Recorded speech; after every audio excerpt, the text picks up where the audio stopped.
grâce infinie, nous disons, Sois ma louange. Papa, 10 000 langues ne peuvent suffire pour te dire merci. Sois ma louange. Jésus, tout mon argent ne peut suffire pour te dire merci. Sois ma louange. Oh, toi qui guéris les malades et qui fait toutes choses à merveille. Sois ma louange. Hey, toi qui déterres les morts, le Dieu de l'impossible.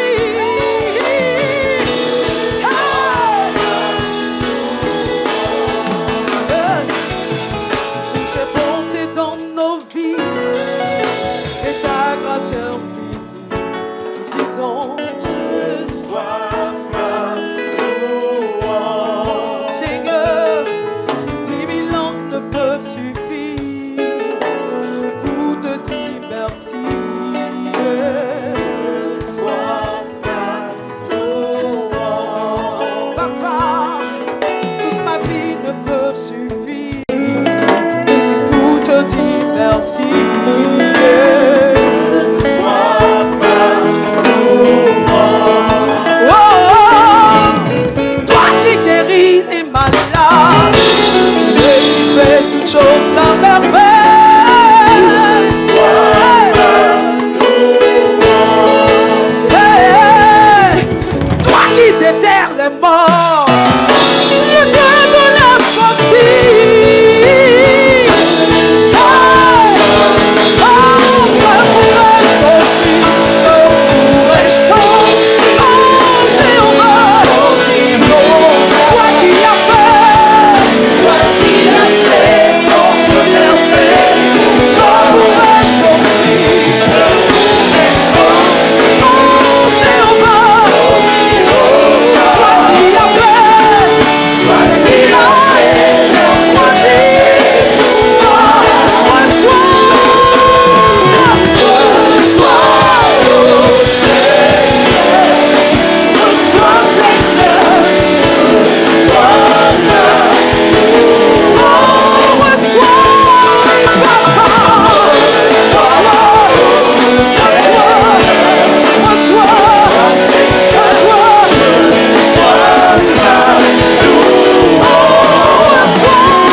Alléluia.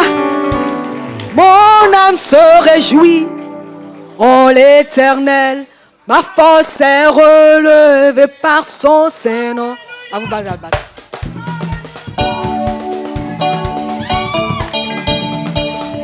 cantique de reconnaissance, de louange et de célébration au Dieu de délivrance. Alléluia. Mon cœur se réjouit En l'Éternel, ma force est relevée par son nom. Sa bouche s'est ouverte contre mes ennemis. Éternel, tu es mon cœur se réjouit. Ma force est relevée par son nom. Sa bouche est ouverte contre mes ennemis. Oh Éternel, tu es mon salut. La nuit décède comme l'Éternel. Il n'y a point d'autre Dieu que toi. Il n'y a point de rocher comme notre Dieu. L'Éternel est un Dieu qui sait tout. La nuit décède comme l'Éternel. Il n'y a point d'autre Dieu que toi. Il n'y a point de rocher comme notre Dieu. L'Éternel est un Dieu qui sait tout. Mon cœur se réjouit en l'Éternel, ma force est relevée par son nom. Sa bouche est ouverte pour tes ennemis. Oh Éternel, tu es mon salut. Mon cœur se réjouit. Mon cœur se réjouit en l'Éternel, ma force est relevée par son nom.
manifester son amour.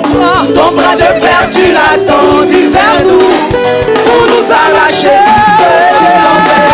Gloire à ton nom, Auteur de notre joie, gloire à ton nom, toi qui nous as sauvés. gloire à ton nom. Toi qui nous aimes tant, c'est pourquoi nous espérons. Tu nous as sauvés, gloire à ton nom. Auteur de notre joie, Et gloire à ton nom. toi qui nous Tu as nous as sauvés. bénis, gloire à ton nom. Toi qui nous Aimes tant, c'est pourquoi nous espérons tous en toi.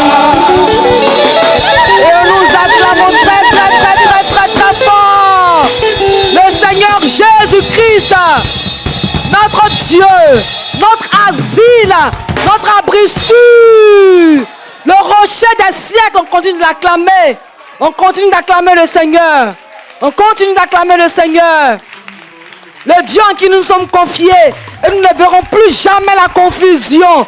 Nous continuons de l'acclamer. Nous continuons d'acclamer le rocher des siècles, notre abri sûr, notre asile, le rocher des siècles. Alléluia, nous continuons toujours de l'acclamer, identifiant que c'est lui qui est notre Dieu. Il est tout pour nous. Sans lui, nous ne sommes rien. Et en dehors de lui, nous n'avons rien. On continue toujours d'acclamer le Seigneur. Alléluia. Alléluia. Alléluia.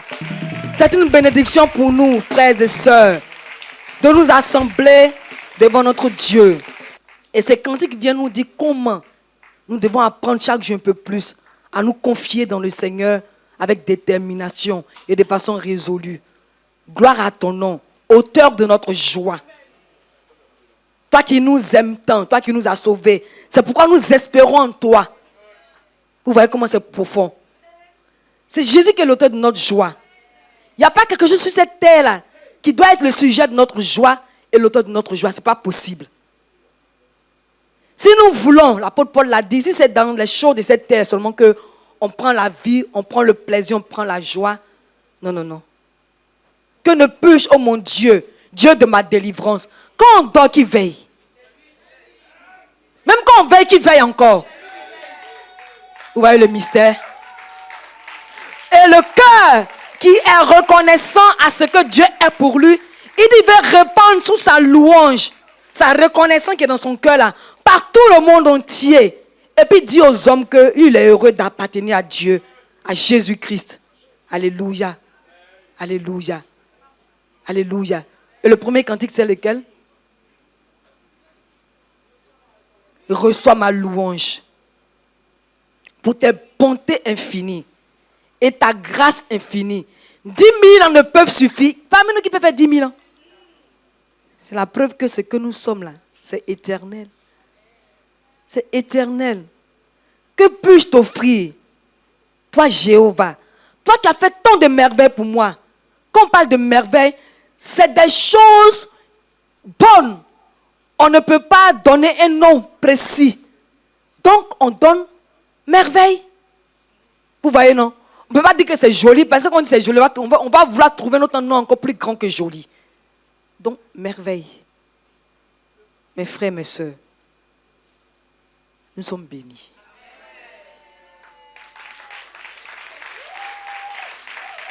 Nous sommes bénis. Et c'est à ça que le Seigneur nous apprend, nous en tant que ses serviteurs, c'est ce qu'il nous apprend à faire. C'est le travail qu'il nous donne qui est là.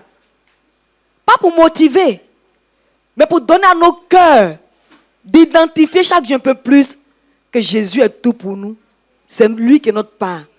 La motivation, c'est pour un temps, c'est pour une circonstance. Alors que l'adoration, c'est pour l'éternité. Tout ce qui se passe, c'est pour adorer Dieu. C'est pour l'adorer. La reconnaissance, là, c'est l'adoration à Dieu. Alléluia. Peu importe la situation. Dieu n'a pas dit qu'on ne va pas connaître des difficultés. Il n'appelle pas non plus les difficultés sur nos vies. Mais quand elles viennent, il dit souvenons-nous qu'il est là. Parce que c'est lui qui est notre part. Le mariage, l'enfantement, les millions, les voitures, tout ça là c'est bon. Mais ce n'est pas notre part. Ça peut nous laisser. Ça n'a pas le contrôle de nos vies. Et Jésus ne nous laisse jamais parce qu'il a le contrôle de nos vies. En Jésus, là, on exerce le cœur à la confiance dans le Seigneur. Parce que ce que Jésus est en train de dire là, ça permet à la foi de naître. Ça permet à la foi de se fortifier. Ça permet à la foi de se rassembler. Est-ce qu'on se suit? Ce n'est pas la motivation. Vous voyez, non? Le pasteur, lui, ne doit pas motiver. Le pasteur doit permettre au cœur qui s'est donné vers Jésus d'exercer sa confiance dans le Seigneur chaque jour un peu plus.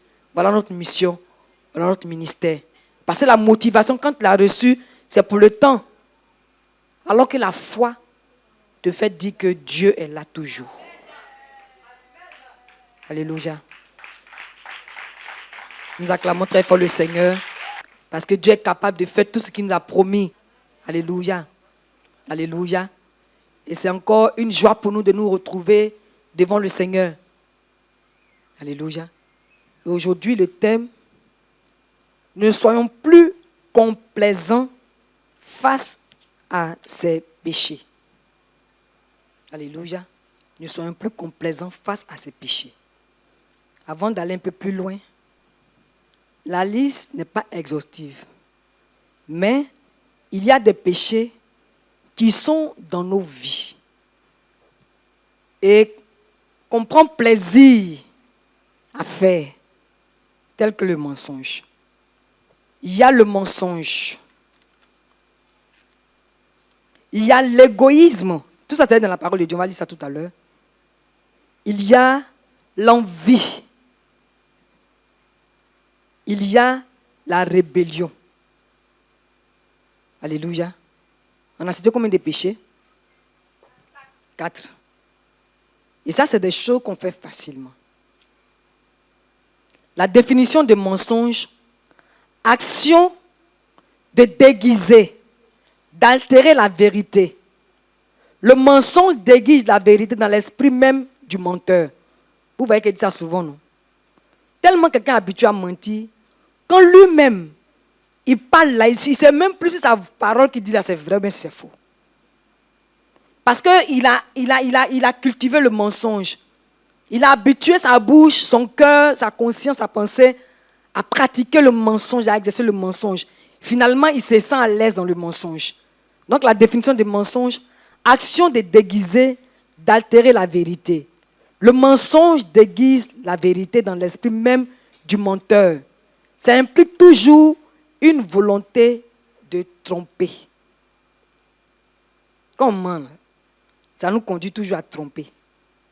Le mensonge, là, ça déguise la vérité et ça conduit à la tromperie. Alléluia.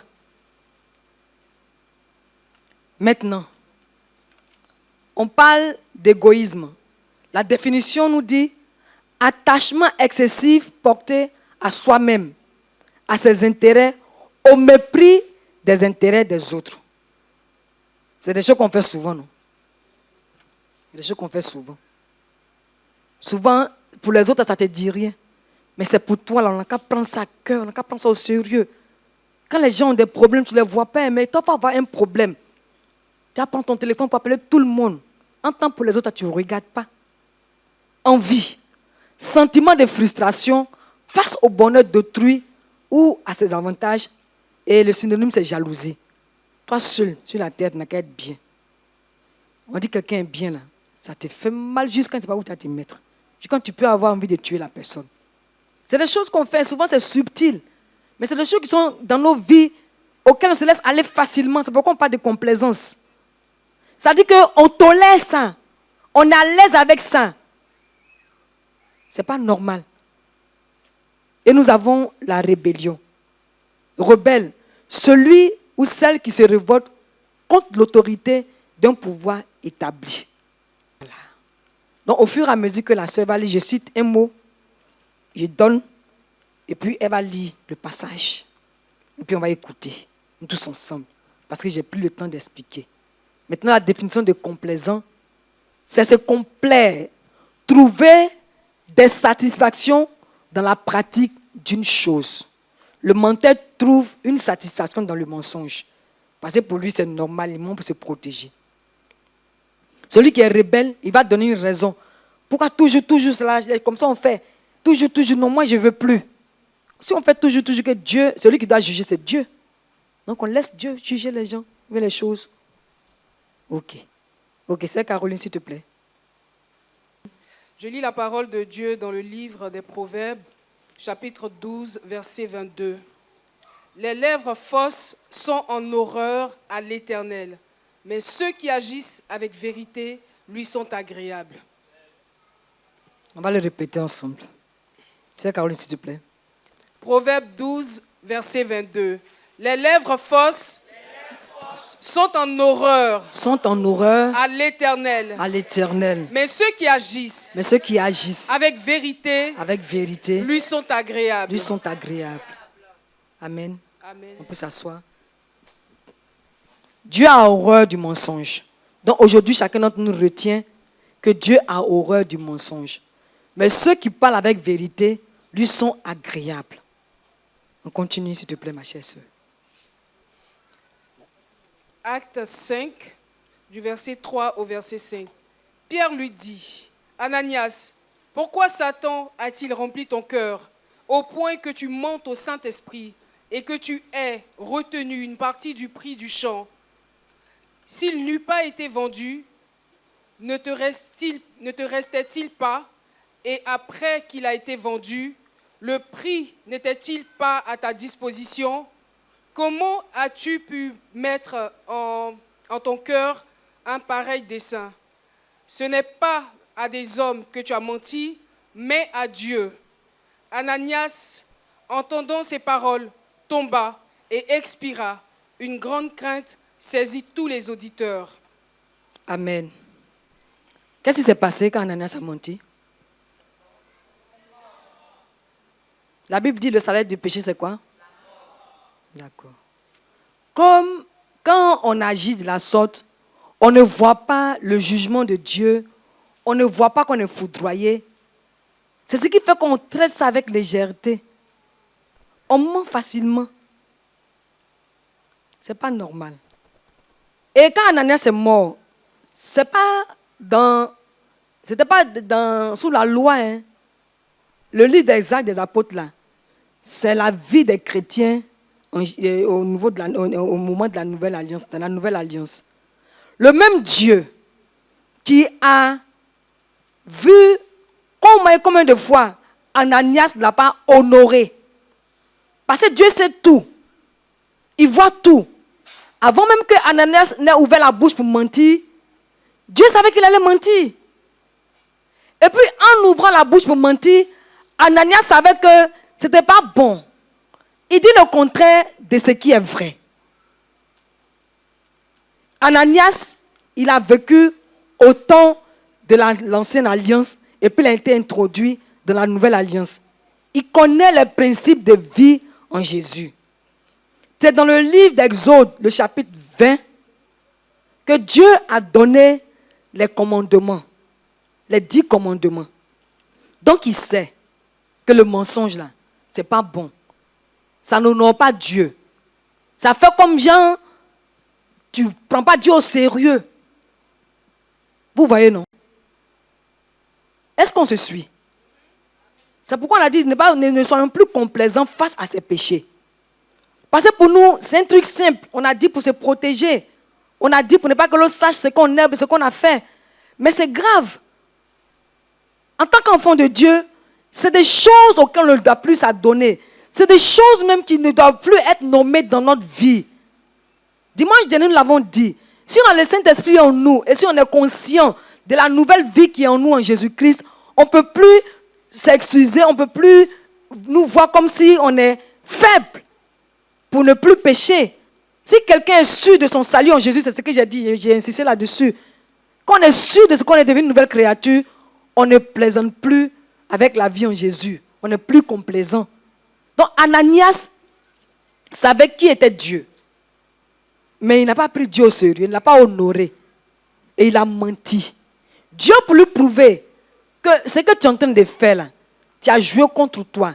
Et de peur que tu joues contre mon peuple qui est encore naissant, qui vient de naître. Parce qu'en ce moment-là, le nouveau peuple, la nouvelle naissance, étaient à l'état embryonnaire. Ils étaient tout neufs, tout frais. Donc Dieu, pour prouver à ceux-mêmes qui étaient là, peut prouver à Ananias, bien qu'il soit moi-même, qu'on ne fait pas ça ici. C'est pourquoi Ananias est mort. Ça a aidé, parce que le verset qui suit nous dit que toute la foule a été saisie de crainte. C'est de cette crainte-là qu'il s'agit qu'on est enfant de Dieu. La crainte de Dieu ne doit pas quitter notre cœur. Non, ce n'est pas normal. Notre cœur ne doit pas être vide de la crainte de Dieu, ce n'est pas normal. C'est la crainte de Dieu en nous qui fait qu'on apprend chaque jour un peu plus à vivre en nous éloignant du péché. Vous voyez, non? Non, Ananias a menti. Dieu a jugé ça sévèrement. Nous sommes dans la nouvelle alliance. Nous qui sommes ici actuellement, là, Dieu ne va pas certainement tomber pour vous tuer. Mais on appelle ça ouvrir des portes au diable. Nous, en tant qu'enfants de Dieu, nous sommes libres du péché. Nous sommes libres du mensonge. Mais si on se dit que non, le mensonge n'est pas gros comme l'adultère. Qui a dit qu'on pèse les péchés? Qui a dit qu'on compare les péchés? On ne compare pas les péchés, on ne les pèse pas. Un péché, c'est un péché. Donc on va dire non, le mensonge, ce n'est pas grave, comme le crime, dont je peux mentir. Non. En mentant, c'est accès, vous donnez accès au diable dans votre vie, à votre vie. Vous lui ouvrez la porte de sorte que ce dont vous avez été délivré, quand Dieu nous enlève de ses mains-là, il retrouve ça en nous. Et quand il retrouve ça en nous, pour lui, c'est une invitation. Nous avons déjà dit ici que le diable, là, il n'est pas comme notre Dieu, lui, il ne négocie pas, lui, il viole les droits. Vous voyez, non? Donc, lui, il sait que Dieu t'a délivré du pouvoir du mensonge. Et puis, toi, tu entretiens parce que tu juges le mensonge comme quelque chose de simple. Ce n'est pas grave comme le crime, ce n'est pas grave comme l'adultère, ce n'est pas grave comme le vol. Non. Le mensonge, c'est un péché comme le vol, comme le crime, comme l'adultère. Alléluia. Donc, quittons dans ça. Sœur Caroline, on continue, s'il te plaît. 1 Jean 3, du verset 16 au verset 18. Nous avons connu l'amour en ce qu'il a donné sa vie pour nous. Nous aussi, nous devons donner notre vie pour les frères. Si quelqu'un possède les biens du monde et que, voyant son frère dans le besoin, il lui ferme ses entrailles, comment l'amour de Dieu demeure-t-il en lui? Petits enfants, n'aimons pas en parole et avec la langue, mais en action et en vérité. Amen. Vous voyez de quoi la Bible nous parle ici? L'amour de Dieu, là, ce n'est pas pour ouvrir ta bouche pour dire je t'aime. Si quelqu'un est dans un besoin, qu'un frère peut l'aider, qu'il le fasse. C'est ça l'épreuve de l'amour. C'est ça qui fait qu'on peut voir l'amour. On n'a pas dit que quelqu'un n'a qu'à être paresseux. On n'encourage pas la paresse. Mais si vous voyez qu'un frère est dans un besoin, qu'il vient vers vous, aidez-le. C'est la bénédiction du Seigneur. Ça, là, ça parle de l'égoïsme. Et la définition de l'égoïsme, c'est attachement excessif porté à soi-même et à ses intérêts, au mépris des intérêts des autres. Lui, il a un besoin. Il a besoin de toi, il vient vers toi. Si tu peux l'aider, il faut l'aider. La Bible vient de nous le dire. Ok, continue ma chère sœur, s'il te plaît. Luc 10, du verset 30 au verset 37. Jésus reprit la parole et dit: un homme descendait de Jérusalem à Jéricho. Il tomba au milieu des brigands qui le dépouillèrent, le chargèrent de coups et s'en allèrent, le laissant à demi-mort. Un sacrificateur qui par hasard descendait par le même chemin, ayant vu cet homme, passa outre. Un lévite qui arriva aussi dans ce lieu, l'ayant vu, passa outre. Mais un samaritain qui voyageait, étant venu là, fut ému de compassion lorsqu'il le vit. Il s'approcha et banda ses plaies, en y versant de l'huile et du vin. Puis il le mit sur sa propre monture, le conduisit à une hôtellerie et prit soin de lui. Le lendemain, il tira 2 deniers, les donna à l'hôte et dit: aie soin de lui, et ce que tu dépenseras de plus, je te le rendrai à mon retour. Verset 36. Lequel de ces 3 te semble avoir été le prochain de celui qui était tombé au milieu des brigands? C'est celui qui a exercé la miséricorde envers lui. répondit le docteur de la loi. Et Jésus lui dit, va et toi, fais de même. Parole du Seigneur. Alléluia. Amen. Ce tableau nous parle d'exercer la miséricorde, de faire du bien à autrui. Le sacrificateur, il est de la race de Dieu. Le Lévi, il est de la race de Dieu.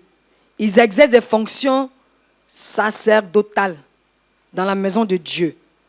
Et par conséquent, ils ont reçu l'enseignement de Dieu qui dit que quand ton prochain est dans une difficulté, il faut le secourir.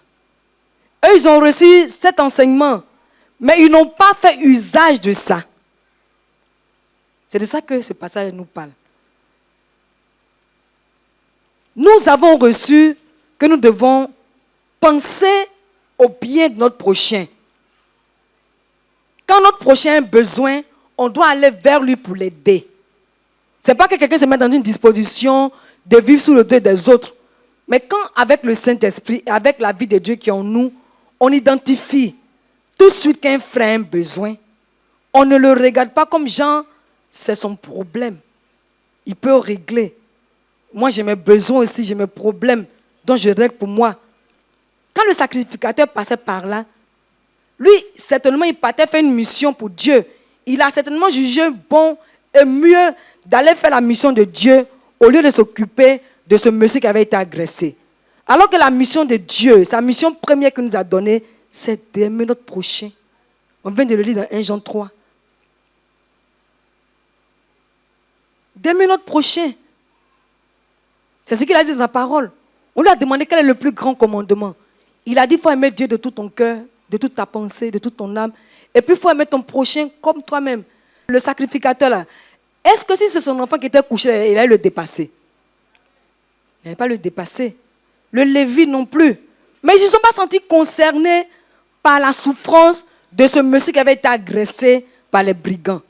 Nous devons nous sentir concernés par tout ce qui concerne notre prochain. C'est pourquoi l'Église est une famille. Même en dehors de l'Église, quand on voit un être humain, quelqu'un qui a été créé comme nous, en train de souffrir mais subir des difficultés, on doit l'aider. On dira qu'on n'a pas la possibilité. Si, ce n'est pas l'argent seulement qui fait qu'on peut aider quelqu'un. La compassion, la solidarité.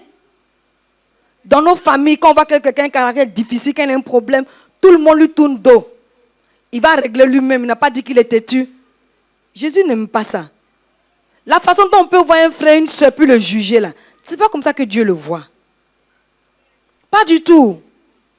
Parce que Dieu nous voit nous tous même chose. Ce n'est pas que Dieu encourage le péché, non. Jésus n'encourage pas le péché. Mais Jésus ne nous a pas établi juge sur notre prochain. Vous voyez, non? Le Lévi et puis le sacrificateur, ils sont passés, ils n'ont pas regardé. Maintenant, le Samaritain, qui n'a pas eu l'instruction de Dieu, qui lui dit que tu dois faire du bien à ton prochain, lui, sa conscience d'homme et son cœur d'homme a tout de suite été touché. Et puis, il a aidé ce monsieur, il ne le connaissait pas. Mais il a aidé, parce que de façon instinctive, il a vu que si c'est lui qui était couché là, certainement on l'aurait aidé. Si c'est son enfant qui était couché là, il serait obligé de l'aider. Donc il se sent dans l'obligation d'aider son prochain.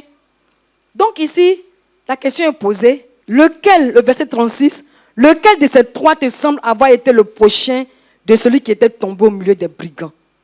Et la réponse vient, c'est celui qui a exercé la miséricorde envers lui. Répondit le docteur de la loi. C'est le docteur de la loi qui posait cette question. Nous sommes en Christ il y a longtemps. On se dira qu'il y a des choses qui sont anodines, des choses qui sont des acquis pour nous. Non. Toute parole que Dieu envoie au milieu de nous pour qu'on puisse être enseigné, c'est important, c'est utile. Nous aussi, on la reçoit comme vous la recevez actuellement. Parce qu'avec Jésus, d'une part, on apprend chaque jour, et d'autre part, quand on a appris quelque chose, qu'on n'en a pas encore eu la révélation, qu'on n'a pas encore fait la pratique, selon que Dieu veut là, il ne faut pas dire que c'est un acquis pour nous. Chacun d'entre nous a déjà entendu le message de faire du bien. Mais combien d'entre nous, nous sommes disposés à faire le bien comme Dieu le veut? Combien? Rares sont ces personnes. Même nous sommes assis ici là. Rares sont ces personnes. Nous, c'est nous. Tout est tourné vers nous-mêmes. Mon enfant est malade. Mon mari est malade. Mes biens, mon entreprise ne marche pas bien. C'est à nous et pour nous. Alors que Dieu est là en haut, il voit nous tous, il pense à nous tous, il veut nous faire du bien à nous tous. Donc, mon frère et ma soeur, nous qui écoutons ce message ce matin, sortons de l'égoïsme. Il y a un frère qui est dans une situation, il a besoin de toi, il vient vers toi. Si tu es identifié par l'Esprit de Dieu qu'il a besoin de toi, il ne faut pas lui fermer ton cœur, il ne faut pas lui fermer tes mains. Au nom de Jésus, nous continuons toujours. Envie, la définition des sentiments de frustration face au bonheur d'autrui ou à ses avantages, et le synonyme c'est jalousie. Tendance négative, pension mauvaise qui consiste à s'affliger de la réussite, du bonheur d'autrui et pouvant jusqu'à lui désirer du mal. Sœur Caroline, s'il te plaît. Je ne me trompe pas, vous savez ça. Nous lisons la parole dans le livre de Galates 5, du verset 25 au verset 26. Si nous vivons par l'Esprit, marchons aussi selon l'Esprit. Ne cherchons pas une vaine gloire en nous provoquant les uns les autres, en nous portant envie les uns aux autres. Et continue, s'il te plaît. 1 Samuel 18, du verset 5 au verset 9. David allait et réussissait partout où l'envoyait Saül. Il fut mis par Saül à la tête des gens de guerre, et il plaisait à tout le peuple, mais aux serviteurs de Saül. Comme il revenait lors du retour de David, après qu'il eut tué le Philistin, les femmes sortirent de toutes les villes d'Israël au devant du roi Saül, en chantant et en dansant au son des tambourins et des triangles, et en poussant des cris de joie. Les femmes qui chantaient se répondaient les unes aux autres et disaient, « Saül a frappé ses 1000 et David ses 10 000. » Saül fut très irrité et cela lui déplut. Il dit, « On en donne 10 000 à David et c'est à moi que l'on donne les 1000. Il ne lui manque plus que la royauté. » Et Saül regarda David d'un mauvais œil à partir de ce jour et dans la suite. Alléluia. On se suit, non? Voilà. D'abord, Galates 5, le verset 26 nous dit, « Ne cherchons pas une vaine gloire en nous provoquant les uns les autres, en nous portant envie les uns aux autres. » Ça veut dire que deux personnes, toi tu es jaloux de moi, moi aussi jaloux de toi, et puis une personne peut être jalouse de quelqu'un, la personne ne sait pas. Mais c'est pour éviter que cette façon de vivre là vienne détruire la force et la puissance de la communion fraternelle. Si le Seigneur a fait grâce à une sœur qu'elle s'est mariée, nous tous, on est logés à la même enseigne. C'est des choses qu'on est en train de partager, on pense que c'est anodin, ce n'est pas anodin. Vous savez, dans les communautés là, en général, c'est de là que les palabres viennent. Toujours, c'est lui. Toujours, c'est elle. Il est dans les bonnes grâces du pasteur. Toujours qu'on veut faire une commission, une mission, c'est elle, c'est lui. C'est là que ça commence. Hein. Et si cette personne n'a pas donné l'occasion au Saint-Esprit de garder son cœur, elle entretient de mauvaises pensées dans son cœur vis-à-vis de cette personne. Vous voyez, non? Donc, en tant que communauté, c'est pourquoi on évite cette façon de vivre-là. Que ce matin, Jésus nous parle. Ne voyons pas ce message comme un message très simple. Il est simple par la façon dont il est donné, mais il est puissant par comment il va agir dans nos vies pour nous délivrer. Au nom de Jésus. Vous avez vu, non? C'est des choses qu'on pense que non, ça c'est des choses que moi je ne connais pas, mais on ne les connaît pas. Mais tout ce qu'on vient de citer là, il y a au moins un qui est dans la vie de quelqu'un. Il y a au moins deux. Peut-être dans une vie, mais on trouve tout ça. C'est pour nous délivrer. Parce que si ces choses-là sont en nous, là, elles vont faire obstacle à l'évolution de la vie de Jésus en nous, à l'épanouissement de la vie de Jésus en nous. Parce que Dieu ne partage pas sa gloire. Il ne peut pas avoir en nous la puissance de la haine et puis il va avoir en nous la puissance de l'amour. Ce n'est pas normal. Jacques dit, d'une même source d'eau là, ne peut pas sortir de l'eau amère et puis de l'eau succulente, de l'eau douce. Ce n'est pas possible. Donc pendant que quelqu'un est chrétien, il est dans l'église de Jésus, et puis dans sa vie, on trouve ces choses qu'on vient de citer, ce n'est pas normal. Je le dis, je le redis encore, ce n'est pas anodin. On trouve la jalousie dans l'église. On trouve l'envie dans l'église. C'est parce que ce n'est pas bon que notre Dieu, ce matin, par sa parole, les dénonce. Et puis il vient nous encourager pour qu'on sorte de là. Peut-être maintenant où on est en train de parler, quelqu'un ne voit pas. Mais quand on va rentrer à la maison, quelqu'un n'a qu'à prendre du recul. Même si ce n'est pas à l'église ici, dans ton lieu de commerce, où tu travailles. Peut-être que toi, tu te dis que tu es un enfant de Dieu. Non, tu es un enfant de Dieu. Puis tu te dis non, que c'est sur toi que les regards doivent être portés. Maintenant, ta collègue qui n'est pas chrétienne, c'est à elle qu'on confie toutes les missions. Quelque part, ton cœur est quelque part dans une disposition malveillante. C'est de ça qu'il s'agit ce matin. En même temps, c'est anodin pour nous, certainement, mais en même temps, c'est subtil. Ce matin, le Seigneur nous interpelle. On va directement dans le cas de Saül. Quand David a vaincu Goliath, on a vu tout l'amour que le peuple d'Israël lui a manifesté parce qu'il a obtenu une grande victoire pour le peuple d'Israël conduit par Jésus-Christ. Vous voyez, non? Donc déjà là, c'est déjà un problème. Et maintenant, quand David est venu, tout le monde le connaissait. Saül n'appréciait plus les actions de David. Saül n'appréciait plus ce que David faisait au milieu des hommes. Même le silence de David perturbait Saül. Au verset 9. Et Saül regarda David d'un mauvais œil. À partir de ce jour et dans la suite. Déjà, il dit pourquoi on dit beaucoup pour Saül, pour David, et puis on dit petit pour moi.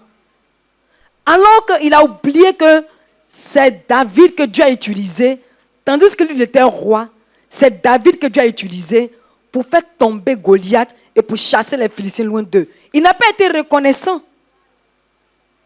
Il devait être reconnaissant. Même s'il a vu que David était aimé, mais il devait être reconnaissant à Dieu par rapport à comment Dieu a utilisé David pour les sauver. Mais il n'a pas tenu compte de ça. Lui, c'est toujours lui. C'est lui. Donc finalement, il avait le dessein de porter atteinte à la vie de David. L'envie, la jalousie, ce n'est pas bon que ça soit dans notre vie. Il faut demander la force de Jésus pour quitter dedans. Ça peut venir. Le diable lui tente. Mais ne lui ouvrons pas la porte. Nombre 16, du verset 5 au verset 7. Oui. Il parla à Corée et à toute sa troupe en disant, « Demain, l'Éternel fera connaître qui est à lui et qui est... Et il le fera approcher de lui. Il fera approcher de lui celui qu'il choisira. Faites ceci. Prenez des brasiers, Corée et toute sa troupe. Demain, mettez-y du feu et posez-y du parfum devant l'Éternel. Celui que l'Éternel choisira, c'est celui-là qui sera saint. C'en est assez, enfant de Lévi. » Amen. Amen. Pour le dernier chapitre, tu n'as pas tout lu. C'est-à-dire que tu lis le verset 10, du verset 10 au verset 11. Verset 10 au verset 11, tu vas directement au verset 19 jusqu'à 23. L'Éternel adressa la parole à Samuel et lui dit, « Je me répands d'avoir établi Saül pour roi, car il se détourne de moi et il n'observe point mes paroles. » Samuel fut irrité et il cria à l'Éternel toute la nuit. Okay. Verset 19. « Pourquoi n'as-tu pas écouté la voix de l'Éternel? Pourquoi t'es-tu jeté sur le butin et as-tu fait ce qui est mal aux yeux de l'Éternel? » Saül répondit à Samuel, « J'ai bien écouté la voix de l'Éternel et j'ai suivi le chemin par lequel m'envoya l'Éternel. J'ai amené Agag, roi d'Amalek, et j'ai dévoué par interdit les Amalécites. Mais le peuple a pris sur le butin des brebis et des bœufs comme prémisse de ce qui devait être dévoué, afin de les sacrifier à l'Éternel, ton Dieu, à Gilgal. Samuel dit, l'Éternel trouve-t-il du plaisir dans les holocaustes et les sacrifices, comme dans l'obéissance à la voix de l'Éternel? Voici, l'obéissance vaut mieux que les sacrifices, et l'observation de sa parole vaut mieux que la graisse des béliers. Verset 23, car la désobéissance est aussi coupable que la divination, et la résistance ne l'est pas moins que l'idolâtrie et les téraphins. Puisque tu as rejeté la parole de l'Éternel, il te rejette aussi comme roi. Parole du Seigneur. Alléluia. On acclame le Seigneur pour sa parole.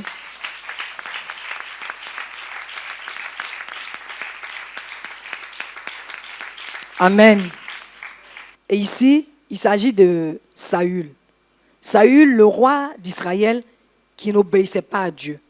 Dieu l'a envoyé en mission pour lui dire d'aller faire la guerre à un peuple et de pouvoir dévouer tout le monde par interdit. Il ne faut pas que quelqu'un reste en vie, y compris les animaux. Mais lui, il est parti, il a vu le roi, il a considéré le roi, donc il ne l'a pas tué. Il a vu les animaux qui étaient bien gras. Il dit, bon, ça c'est joli, on prend pour faire le sacrifice à Dieu. Mais quand il partait, Jésus lui a dit d'aller dévouer tout par interdit. Donc ce n'était pas nécessaire pour lui de vouloir faire ce qu'il veut. La désobéissance, c'est celle ou celui qui se révolte contre l'autorité d'un pouvoir établi.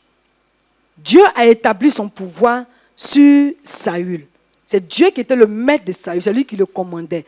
Par conséquent, tout ce que Dieu lui disait de faire, c'est ce qu'il devait faire. Il devait obéir à ça. Il n'y a pas une autre chose qu'il devait faire qui allait satisfaire Dieu. Voici, le Seigneur nous dit, car la désobéissance est aussi coupable que la divination, et la résistance ne l'est pas moins que l'idolâtrie et les téraphins. Puisque tu as rejeté la parole de l'Éternel, il te rejette aussi. Au verset 22, déjà dit, l'Éternel trouve-t-il du plaisir dans les holocaustes et les sacrifices, comme dans l'obéissance à la voix de l'Éternel?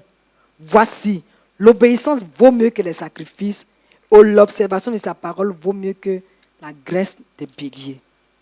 Alléluia. Bien souvent, nous les enfants de Dieu, nous ne sommes pas attentifs au mouvement du Saint-Esprit, à comment le Saint-Esprit parle. Donc ça fait que de façon inconsciente, nous sommes si je peux le dire même, en perpétuelle désobéissance. Vous savez pourquoi? C'est parce qu'on n'écoute pas Dieu. Ce n'est pas que Dieu va venir te parler de façon audible, hein, non. Dieu peut envoyer ce message que Dieu est en train de dire actuellement là.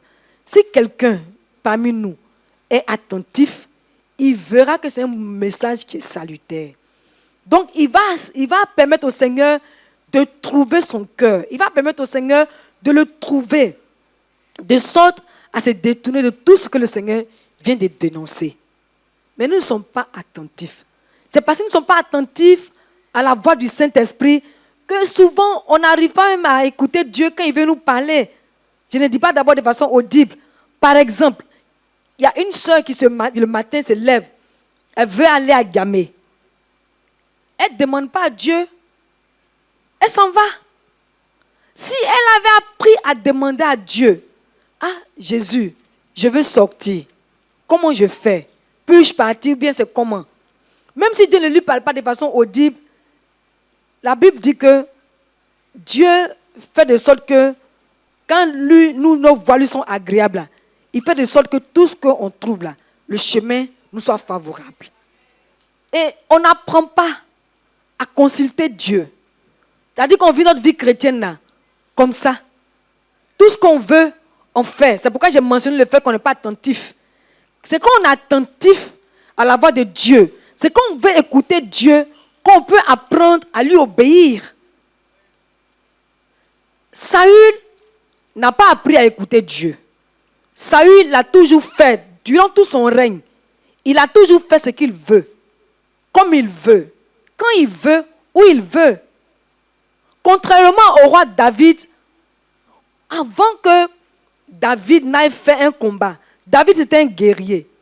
Dieu lui a donné la force et la puissance de la guerre. C'est un don que Dieu lui a fait.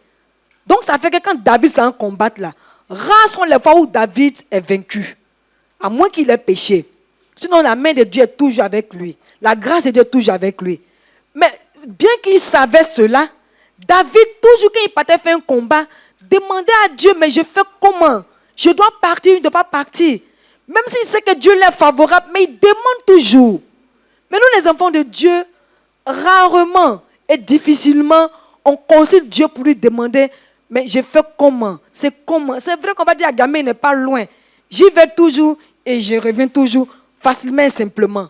Mais il peut arriver un jour où ce jour-là, tu ne dois pas aller à Gamé.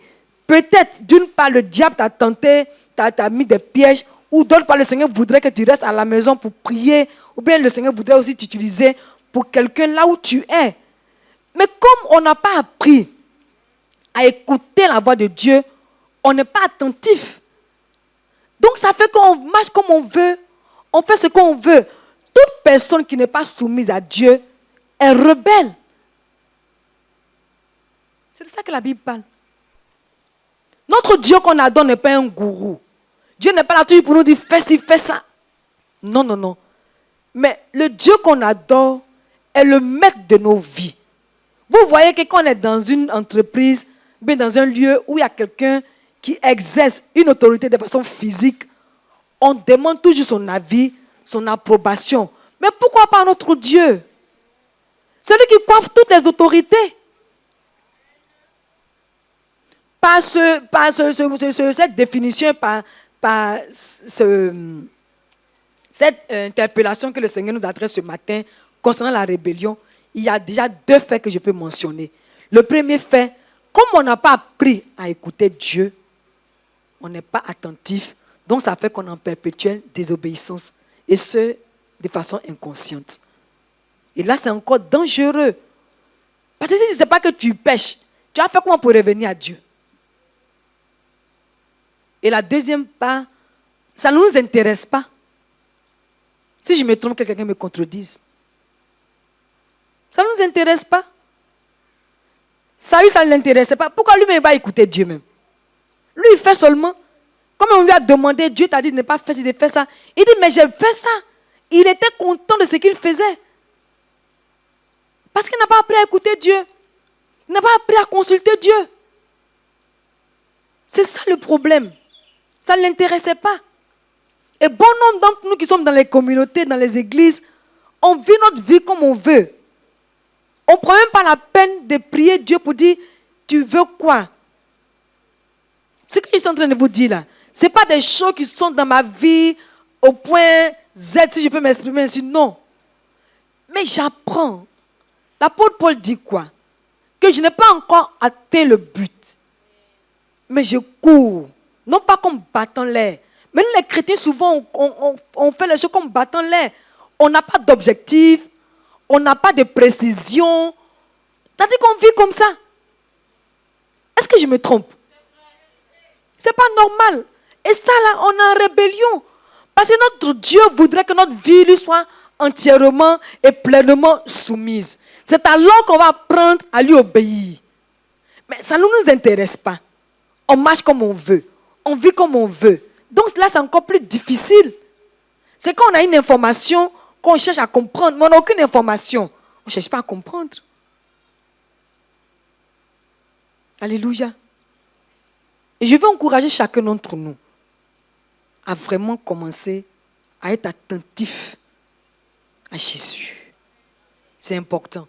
Là, on ne va plus vivre n'importe comment. On ne va plus faire n'importe quoi. Parce que ce que David a fait là, et Saül a fait là, c'est un péché grave. Il a déshonoré Dieu. Il a dit à Dieu, toi-même là, tu connais quoi par rapport à moi? Laisse-moi faire les choses, et puis après tout, c'est moi qui suis le roi. C'est moi que les Juifs, le peuple d'Israël voyaient les yeux. Toi, on ne te voyait pas les yeux. C'est ce que ça voulait dire. Hein? Et c'est comme ça qu'on vit. Quand on ne soumet pas notre vie à Jésus, pour lui permettre d'en prendre pleinement le contrôle, pour qu'on puisse apprendre à vivre dans l'obéissance et dans la soumission, on vit dans une rébellion, une perpétuelle rébellion qu'on ne connaît pas, et je pourrais dire qu'il ne dit pas son nom. Il faut qu'on sache quelque chose avant de l'appliquer. On ne sait même pas qu'on doit consulter Dieu, on ne sait pas. Nous, on se réveille matin, on fait. Même pour le travail. Ce n'est pas que Dieu va te dire ne va pas. C'est pourquoi j'ai mentionné le fait que Dieu n'est pas un gourou. Dieu n'est pas là pour nous commander, pour dire non, non, non, non, non. Par la grâce de Dieu, nous avons commencé à l'expérimenter en tant que ses serviteurs. On a commencé à l'expérimenter. Dimanche dernier, quand il m'a dit de prier pour les familles, il ne savait pas. Mais les témoignages sont venus après. J'étais là, il m'a dit aujourd'hui de prier pour les familles. On a vu les témoignages. Le Seigneur m'a fait la grâce de lui obéir. Et j'ai obéi, ça fait du bien à qui? À nous. L'obéissance ne fait pas du bien à Dieu. C'est à nous. Quand Dieu nous dit d'obéir, c'est par rapport à nous. Parce que quand on n'obéit pas, il y a les pièges du diable. Quand on n'obéit pas, il y a aussi les sentiments de regret et de désolation. Vous voyez quand quelqu'un n'a pas obéi à Dieu, bien quand quelqu'un a fait quelque chose qui ne va pas dans le sens où Dieu veut qu'il soit là. Vous voyez la désolation qui est là, non? Vous voyez le regret qui est là, non? C'est tout ça que le Seigneur veut nous faire éviter. C'est pourquoi il nous dit d'être obéissant, de ne pas être rebelle. Et aujourd'hui, pour nous qui avons entendu ce message-là, on ne doit pas faire beaucoup de choses. Seigneur, je n'ai pas appris à t'écouter parce que ça ne m'intéressait pas. Je me confie en toi, je me soumets à toi, viens mon secours parce que je vais apprendre à t'écouter. C'est celui qui écoute qui peut savoir qu'on lui a dit ne fais pas ou bien fais. Vous voyez, non? Donc ce matin, ne mentons plus. Ne soyons plus égoïstes. Ne soyons plus envieux. Ne soyons plus rebelles. Au nom de Jésus.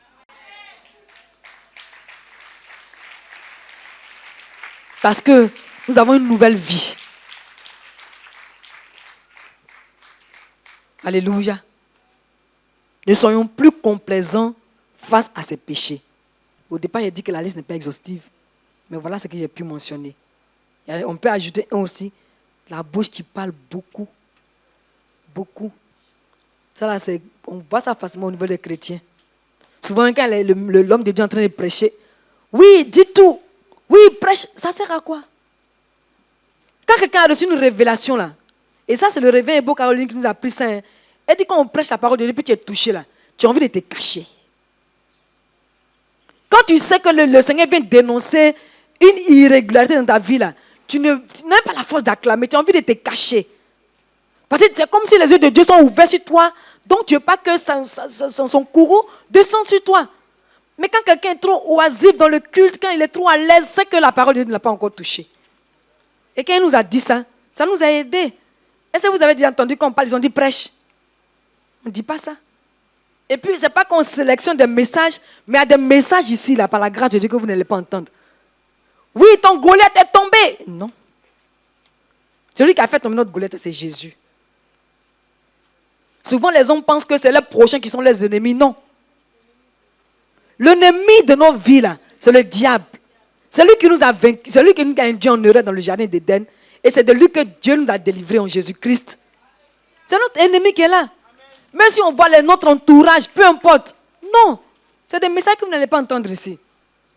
Ton temps de gloire arrivé. Non, notre temps de gloire s'est passé depuis la croix de Golgotha. C'est des messages qui viennent te galvaniser. Ton temps de gloire, c'est en Jésus. Tant que quelqu'un n'est pas enraciné en Jésus, il ne va pas avoir un temps de gloire. Amen. Alléluia. Et c'est à cela que nous travaillons. Si quelqu'un vient qui s'attend à ce qu'on dise les sorciers de ta famille vont mourir, non. On va te dire qu'il faut prier pour qu'ils donnent la vie à Jésus. Parce que nous aussi, on était des sorciers. Mais est-ce que nous, on est morts? Quelqu'un a prié pour nous, on est devenus enfants de Dieu. Donc, il faut que nous aussi, on prie pour qu'ils deviennent enfants de Dieu. Nous, on ne prie pas contre les sorciers. On ne nous a pas appris ça. Retour à l'envoyer, nous, on ne connaît pas ça. Mais si tu as vu ton sorcier là, sois béni au nom de Jésus. Tu donnes dans la chambre, Seigneur, c'est mon parent. Il faut le toucher. Et puis, la puissance de la prière le touche. Alléluia. Donc, sortons du milieu d'eux au nom de Jésus. On peut se tenir debout pour acclamer le Seigneur notre Dieu. Alléluia. Alléluia. Et nous voulons, au nom de Jésus, recevoir rapidement et prier pour les nouvelles personnes, si elles sont au milieu de nous, si elles veulent qu'on prie pour elles. Celles qui sont là pour la première fois, venez rapidement, s'il vous plaît. Sœurs, levez vos mains, vous. Non, pas vous d'abord. Elle. J'ai fait cas par cas, par la grâce de Dieu. Levez bien vos mains. Levez bien vos mains. J'appelle le sang maintenant dans tout son corps. Au nom de Jésus. Madame Cabran n'a qu'à venir. Et je chasse l'ennemi. Je chasse tout de suite et maintenant l'ennemi. Au nom de Jésus. Madame Cabran, qu'est-ce que tu constates déjà? Oui. Qu'elle baisse les bras déjà. Baisse les bras. Qu'elle baisse les bras. Quand elle venait, elle n'était pas là au départ, mais sa peau était un peu froissée. Et je vois que sa peau n'est plus froissée comme au départ. C'est le sang qui a commencé à descendre. Vous pouvez lever les mains à nouveau. Ok, donc dis quelque chose déjà. Donnez le micro à Mme Cabron, s'il vous plaît.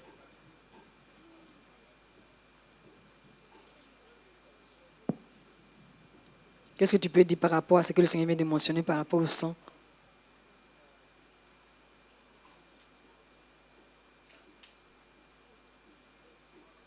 Merci Seigneur Jésus. Ses paumes sont en train de se colorer. Gloire à Jésus. Maintenant, regarde la peau, l'aspect de la peau aussi, oui, qui était flasque. Oui. Ah, heureusement que Mireille est là. Voilà. Ok. Levez bien les mains. Levez bien les mains. J'appelle la vie dans son cœur tout de suite et maintenant. Et je chasse la mort. Au nom de Jésus. Son cœur, qui a commencé à devenir petit, prend la forme normale. Au nom de Jésus. Mets la main sur les deux poitrines, les deux mains sur la poitrine. Le cœur reprend vie. Le cœur reprend vie au nom de Jésus. Le cœur reprend vie au nom de Jésus. Les poumons qui étaient entremêlés, qui étaient collés. Oh! Madame Cabran, est-ce que c'est possible qu'un poumon puisse se déplacer pour aller trouver l'autre?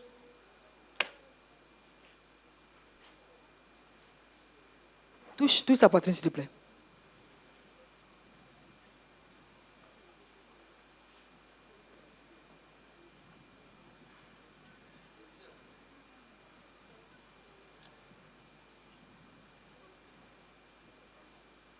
Seigneur Jésus. Qu'est-ce que tu vois, Madame Cabran? Au niveau de sa poitrine, c'est comme si le souffle lui manquait. Moi, la manière dont elle... Si ce n'est pas Jésus, il y a des choses qu'on ne peut pas accepter. Les poumons ils sont séparés, non? Comment un poumon peut aller trouver notre poumon?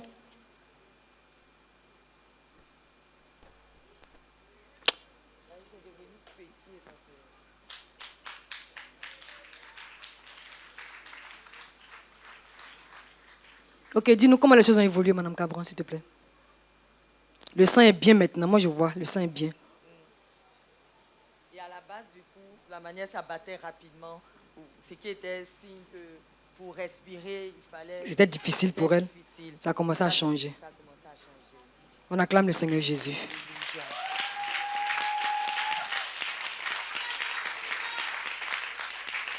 Rapidement, pour lui demander qu'est-ce qu'elle avait comme difficulté.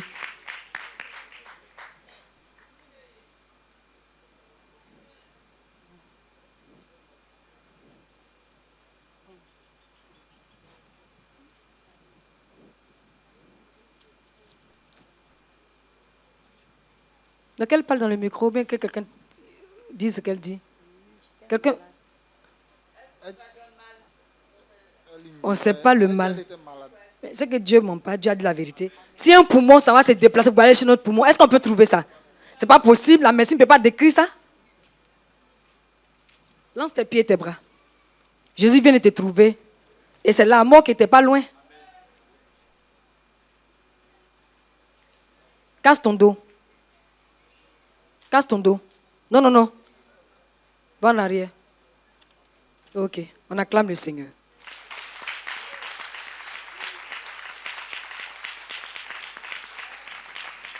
Vous voyez, sur ce seul cas, là, Dieu me dit plusieurs choses. Mais on va s'arrêter là. Et puis en plus, si vous avez vu que ce cas-là a été détecté, moi, je n'ai jamais entendu. Un poumon, c'est comme si cet œil-là quitte pour aller s'asseoir sur l'autre œil. Et si c'est normal? Le diable œuvre méchamment. Il vient de délivrer cette femme-là. Donc vous aussi, ouvrez vos cœurs. Elle dit qu'elle était souffrante, mais elle ne savait pas de quoi elle souffrait. Ça veut dire que ce que Dieu vient de dire là, c'est ce qu'on croit, c'est ce qu'on doit accepter. Parce que si un poumon se déplace, pour aller trouver l'autre poumon, comment ça se passe? Les médecins ne vont jamais savoir comment ça s'est passé. Donc ils ne vont jamais faire un bon diagnostic. Jésus vous a donné la vie, une bonne santé. Vous n'allez plus jamais tomber malade. Vous êtes chrétienne? Non. Oui, je partais, puis j'ai arrêté. Jésus est fidèle. On va faire la prière de converser tout à l'heure. Le monsieur, il faut frotter vos joues. Vos joues. Avec les deux mains. Vous frottez bien. Vous frottez bien. Vous frottez bien. Vous frottez bien. Voilà, Madame Cabran. Quelque chose maxillaire ou bien quoi là. Comment on appelle ça? Faut dire. Oui, mais le nom. Hein? Maxillaire, mandibule, mâchoire. Il faut regarder, regarde d'abord. Il a frotté, puis il regarde.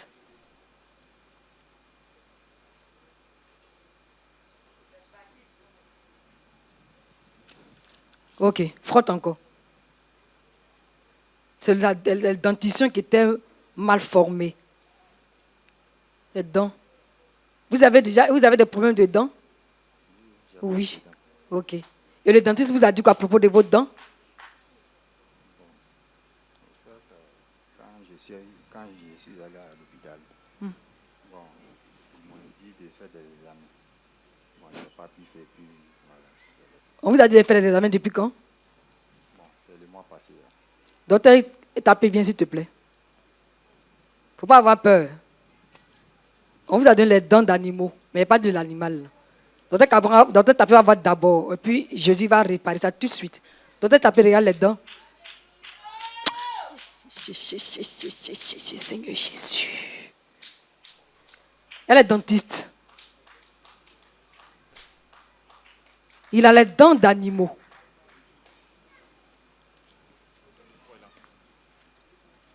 Sa dentition est anormale. C'est-à-dire qu'il y a des dents qui sont plus longues, d'autres sont plus courtes. Ça se chevauche.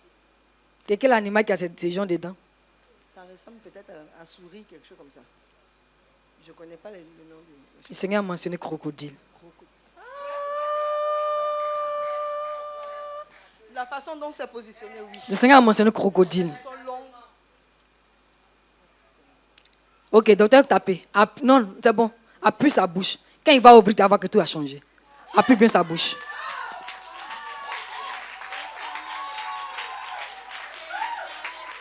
Appuie encore. Appuie encore. Parce qu'il y a une lutte. C'est le diable qui a fait. Mais il y a une lutte actuellement. Maintenant, toi-même, il faut mettre ta main sur ton cœur. Mets ta main sur ton cœur, puis appuie bien ton cœur.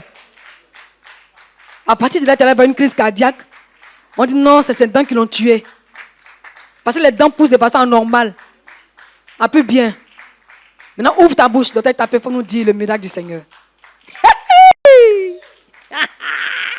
Waouh! Waouh! Les dents se sont positionnées tranquillement. Wouh! Alléluia!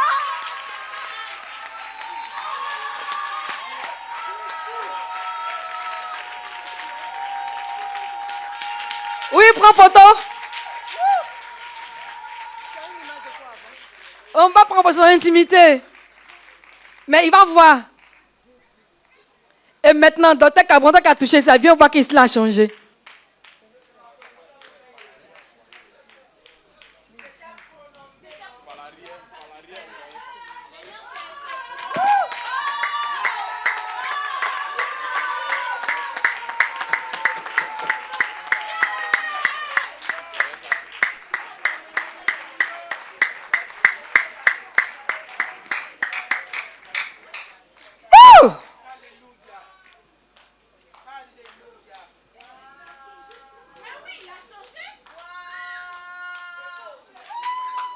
Et docteur, C'est médicalement prouvé que quand on a un problème au niveau des dents, ça touche le cœur.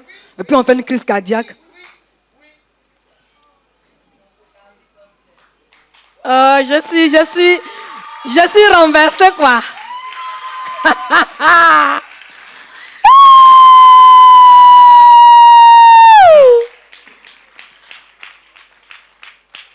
Il faut dire à votre médecin, à votre dentiste, que Jésus a réparé vos dents.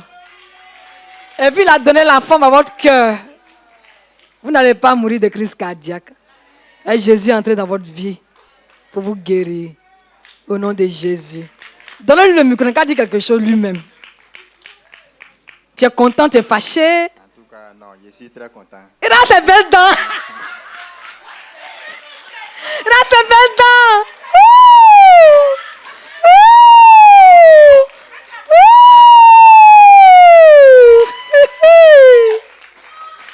Il faut parler encore. Maintenant, il faut se tourner vers les frères, ils vont voir les belles dents.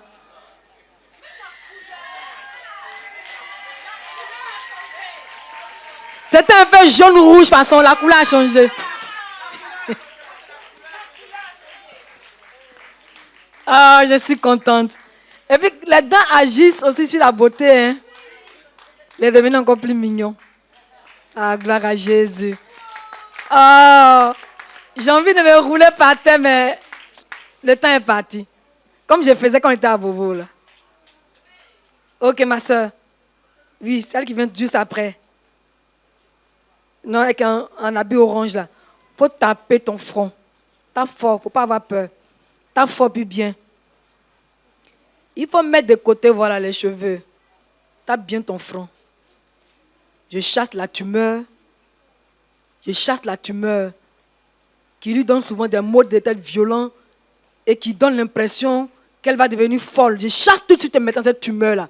Au nom puissant de Jésus. Au nom puissant de Jésus. Va vers ta nuque rapidement. Va vers ta nuque. Tape là-bas aussi. Tape là-bas, non. Voilà, tape là-bas. Tout se reforme maintenant au nom de Jésus. Tout se reforme maintenant au nom de Jésus. Tout se reforme maintenant au nom de Jésus. Au nom de Jésus. Va vers ton bas-ventre rapidement. Voilà, là-bas, tu caresses simplement avec tes deux mains. Avec tes deux mains. La réparation au niveau de la condition féminine. La réparation au niveau de la condition féminine. Tout ce qui a été attaqué là-bas, qui perturbait ta féminité, est réparé maintenant au nom puissant de Jésus. Au nom puissant de Jésus. Au nom puissant de Jésus. Va directement vers tes fesses. Vers tes fesses. Les douleurs qui sont là-bas, qui d'une façon ou d'une autre allaient devenir tellement atroces qu'on allait penser que c'est une bosse. Ces douleurs-là disparaissent. Ces douleurs-là disparaissent. Au nom de Jésus. Bon, rapidement, qu'elle nous dise quelque chose de ce que le Seigneur vient de faire dans sa vie. Je suis contente. Non, avant d'être contente, quel est le témoignage que tu donnes par rapport à ce que Dieu vient de dire? En tout cas, je me sens bien. Non. Je sens que On a mentionné des choses. j'ai au moins dit avant, bon, ma maladie même, c'est... La maladie, en tout cas, c'est ma tête. Souvent, ma tête me fait mal.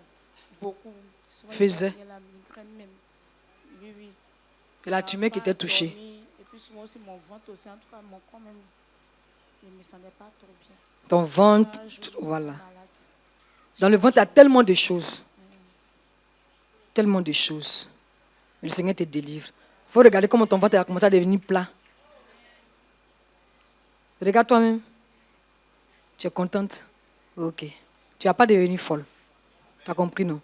Jésus est avec toi. Ok, la dame qui vient juste après elle. Elle caresse sa poitrine rapidement. Caresse. Caresse. Caresse.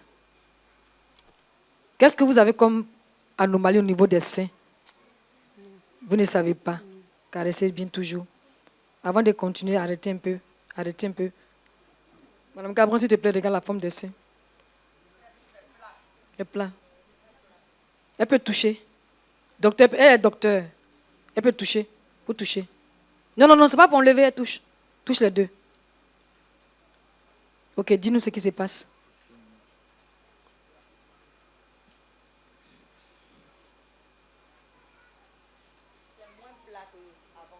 Non, avant que tu te dises que c'est moins plat, qu'est-ce que tu vois dedans?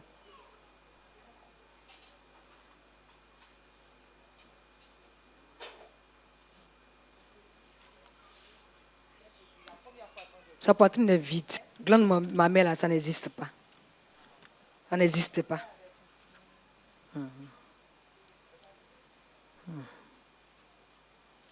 Maintenant, elle n'a qu'à toucher. Touche bien. Touche bien. Touche bien. Ça se repositionne maintenant. Ça se repositionne maintenant. Elle dit quoi? Tu vois qu'il y a la présence dedans maintenant, non? Ce qui n'était pas là, tu vois que ça commence à venir dedans maintenant, non? Voilà. Elle dit ça vient dedans. Ça vient dedans. Fais encore. Fais encore. Ça vient dedans. Ça vient dedans. Ok. C'était une maladie très grave qui allait faire que tu allais marcher comme ça. Tu vois, non? Puisque quand tu allais sécher, quand il n'y a rien dedans, c'est les os maintenant qui se présentaient, tu allais marcher comme ça, comme un kangourou. Jésus te délivre. Tape terrain. Tape fort terrain. Tape fort. Je fais disparaître maintenant tous les symptômes de l'insuffisance rénale. Tout de suite et maintenant même. Vous qui êtes dedans, qui avez des douleurs, profitez. Oui. Insuffisance rénale, tu disparais maintenant. Au nom de Jésus. Lance tes pieds rapidement. Lance tes pieds. Lance tes pieds. Je chasse aussi la paralysie. Au nom de Jésus. Maintenant, donne tes mains comme ça. Oui. J'appelle le sang. Madame Cabon, regarde. J'appelle le sang. J'appelle le sang. J'appelle le sang. Tout de suite et maintenant. J'appelle le sang. Moi, je vois ici l'homme, mais je vois. Pas ici. Voilà. Où tu es en train de mettre ta main là? Un peu plus en haut. Un peu plus en haut. Voilà. Tu vois, non? Voilà. On vous a déjà parlé d'anémie? On vous a déjà parlé d'anémie? Non, non. On ne vous a jamais dit ça. Mais Jésus vous restaure au nom de Jésus. Amen. Ok, vous, la dame qui est juste à côté, frottez le front. Frottez le front. Et puis allez vers la fontanelle. Allez vers la fontanelle. Descendez. Descendez. Descendez encore. Descendez. Descendez toujours. Ok, merci Seigneur pour la réparation que tu opères dans son cerveau. Au nom de Jésus. Au nom de Jésus. Qui vous a invité? Ok. C'est ta voisine? Ok. Maintenant, fais la poitrine. Fais la poitrine. Voilà.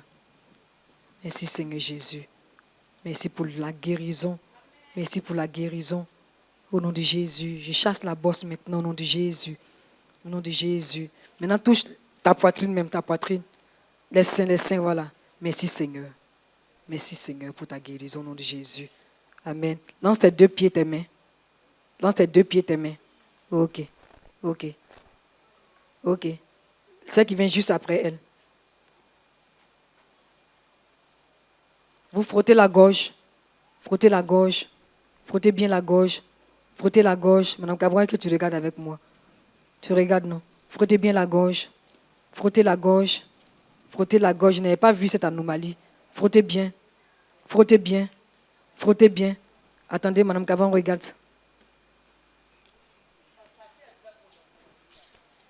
Frottez bien. Frottez bien. Frottez bien. Ok. Appuyez maintenant. Qu'est-ce que vous ressentiez là avant? J'avais pas touché, auparavant touché, donc je ne sais pas trop. On n'entend pas ce qu'elle dit. Vous n'avez pas fait quelque chose d'anormal. Ok. Ok. D'accord. Jésus vient de vous rétablir à cet endroit-là. Maintenant, tapez vos épaules vous-même.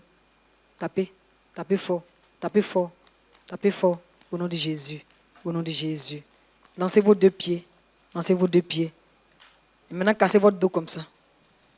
Cassez bien. Au nom de Jésus. Ok. La personne qui vient juste après.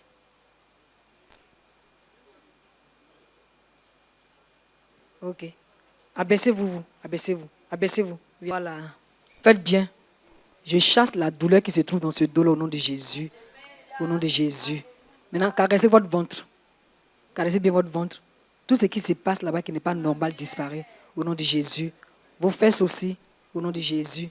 Au nom de Jésus. Voilà. Maintenant, la petite fille, soulevez-la. Soulevez-la bien. Maintenant, tirez ses pieds. Soulevez-la.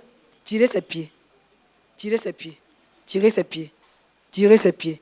Tirez bien ses pieds. Tirez bien ses pieds. Tirez bien. Voilà. Maintenant, tapez ses deux genoux. C'est bon. Tapez ses deux genoux et son dos. Ses deux genoux et son dos. Au nom de Jésus. Au nom de Jésus. Amen. Vous aurez le temps de rendre témoignage. Vous avez compris? Vous,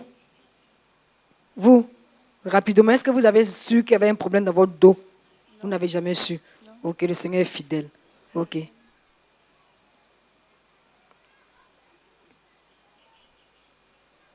Comment ça va? On est arrivé. Tape les fesses du bébé. Comment sont ces selles? Comment? Comment sont ces selles? Je ne sais pas, ici normalement. Tape bien. Il faut remarquer tout ça, c'est important. Tape bien ses fesses. Tape bien ses fesses. Non, la main peut rester. Tape bien ses fesses. Tape bien ses fesses. Et c'est régulier? Non, pas du tout. Pas du tout. Oui. Tape bien. Le Seigneur mentionne une constipation chronique qui atteint ses reins. Quand il doit faire popo, il pleure, non? Il y a souvent un peu de sang dans son popo, non? Comment? Il y a un peu de sang dans son popo, non? Non, pas du tout. Vous n'avez pas encore remarqué. Je ne te crois pas non plus. Non, pas du tout, il ne croit pas ça. D'accord, je n'ai pas encore remarqué. Voilà. Ok, la soeur veut dire quelque chose. Même pipi, mais il ne fait pas bien pipi. Il faut remarquer ça de temps en temps. C'est normal. C'est toi qui as ses yeux et sa bouche. Hein? Ok, Madame Cabran. Il faut bien viser ses reins, tes deux doigts, tes deux gros doigts là. Puis tu appuies. C'est la délivrance qui s'opère. Il y a des bébés qui ont une insuffisance rénale. Hein? Appuie bien. L'insuffisance rénale disparaît tout de suite et maintenant. Au nom de Jésus. Au nom de Jésus. Maintenant, dis-moi, comment est sa voix quand il pleure? Sa voix est grosse? Sa voix est grosse. Quand c'est gros, qu'est-ce que tu remarques dedans? Dans la grosseur, de la grande voix, là, tu remarques quoi dedans? Donc, il ne pleure pas comme un bébé d'un mois. Pleure pas comment? Comme un bébé d'un mois. Il ne faut pas avoir peur, parce que Jésus va le délivrer. Je rends rapidement le témoignage d'une sœur dont l'enfant n'avait pas, c'est-à-dire que les testicules n'étaient pas collés. C'était collé plutôt. Comme ça formait un. Puis c'était dur. Il y avait les sœurs de l'accueil, comme Mme Dali était là le jour, on a prié. Ça s'est séparé. C'est devenu normal. Et le jour où Mme Dali était souffrante, on a prié pour elle, pensait qu'elle n'était pas en forme. Donc elle a dit que le témoignage du bébé, elle-même, lui a donné la honte. Donc elle a dit, pas ça, elle me dit, je me sens bien. Il ne faut pas avoir peur. L'enfant allait être muet. Il allait être muet. Soulève-le.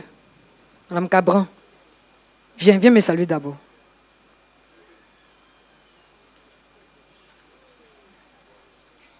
Le Seigneur a mis en moi un dépôt, surtout pour ce ministère qui est en train d'exercer maintenant. Donc je te communique ça. Frotte bien sa gorge. Et puis, il parle maintenant au nom de Jésus. Tu vas voir que sa voix va changer. Il faut frotter, pas avoir peur. Frotte bien sa gorge. Frotte bien sa gorge. Enlève toutes les cravates là. Frotte bien sa gorge, puis tu finis par... Oui. Madame Cabran, en tant que médecin, elle dit que c'est collé. C'est comme ça les muets commencent. L'enfant n'a pas une voix pour parler, pour s'exprimer. Les cordes vocales n'existaient pas vraiment. C'était atrophié. C'est ce que Jésus a révélé.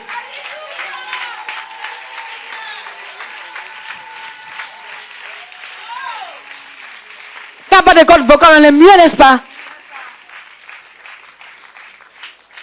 Madame Cabran, dis-nous comment ça se passe maintenant. Le cou, le menton, tout était confondu. Et comment c'est maintenant que tu as appuyé? Il y a une séparation. Gloire à Jésus.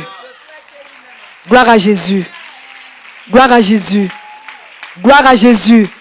Gloire à Jésus.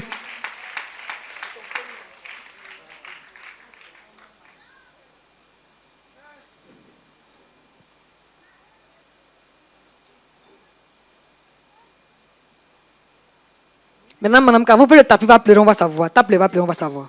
Moi, je vais entendre le son de sa voix. Tape-le fort, il n'a qu'à pleurer. Et puis, il a les problèmes avec les testicules là aussi, mais Jésus a déjà fait chose.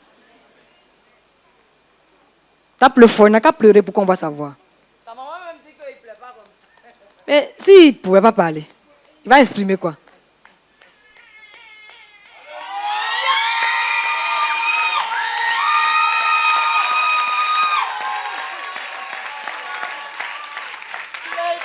Mettez le micro pour qu'on entende sa voix. Pour qu'on voit qu'il va parler, il ne va pas être mieux. Tape-le encore, Madame Cabran. Tape-le fort, il ne faut pas avoir peur. Il a même la beauté des enfants qui ne parlent pas. Tape-le fort. Tout ça, le Seigneur est en train de faire son œuvre.